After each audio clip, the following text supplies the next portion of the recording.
What's up? This is game two of our spring season here for Big Bear.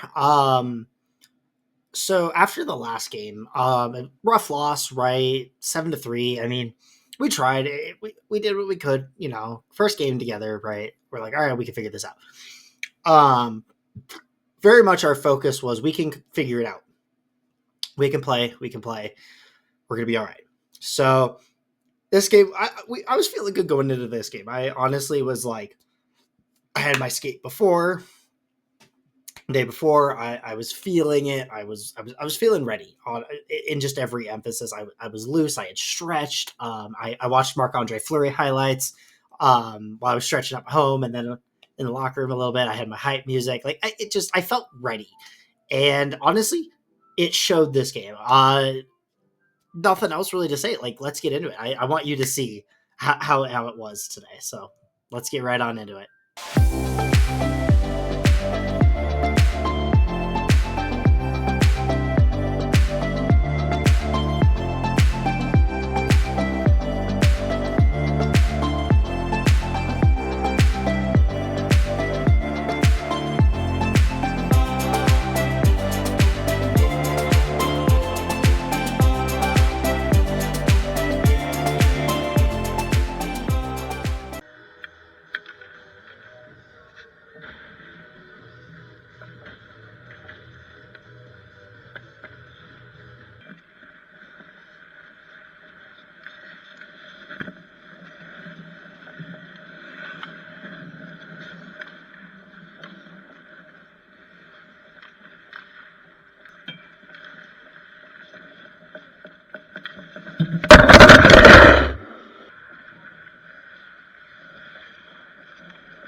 I mean, holy cow. Like, I mean, incredible game. The first two periods were fantastic, and then it went downhill after that. But I mean, when I said I was feeling it for this game, I meant it. I really was in the zone. I mean, 51 shots, 44 saves, 86%, right? A .863. Like, that's some of the best. Like, this is some of the best hockey I've ever played. At points I had like over I had like 92% or something, 0.92 something, right? Like that doesn't fucking happen. So this was awesome. But oh man, we the one thing, and I joked with the team even during like intermission. I was at one point, I was like, they were like, oh, like, is there anything you want to see from us? I was like, I'd like to see you on the other end of the ice. Like, the reason there's a lot of good footage, I even cut footage out of like just times there weren't any shots on net, because it was like we were on defense so much. I mean, we spent a majority of the game on defense, and like it happens. But this team was not necessarily better than us in that sense. Like, it's just we gave up the puck. We got freight, well, all frazzled, give it up, and it's a breakaway. I think it was like three of their goals were breakaways, and it's like I don't blame myself for those necessarily. Like, I feel like, oh, I could do better, but I'm also not gonna lose my mind about it. But right, it is what it is. And they had a couple good ones. They had one that was definitely a good screen. And then they had a couple, just especially in the third. I mean, I was exhausted. I was tired. Just it wears down. I'm 51 shots. It'll wear anybody down. So, really hoping we can take this into our next game here. The team we play next is a team. They have also lost to both of our losses. So we're both 0-2. They have lost to Bear Green and then Bear Pink, whereas we played Bear Pink and then Bear Green. They lost to both of them. So I'm really kind of thinking that if we can hang on to the puck for a couple extra minutes and get a couple extra shots off, we could probably come out with a win, especially if I bring my A game, and I really need to. Otherwise, it's going to be a long season. So I'm really hoping we can get out of this and get a W. So thank you for watching. I'll see y'all in the next one. Bye bye.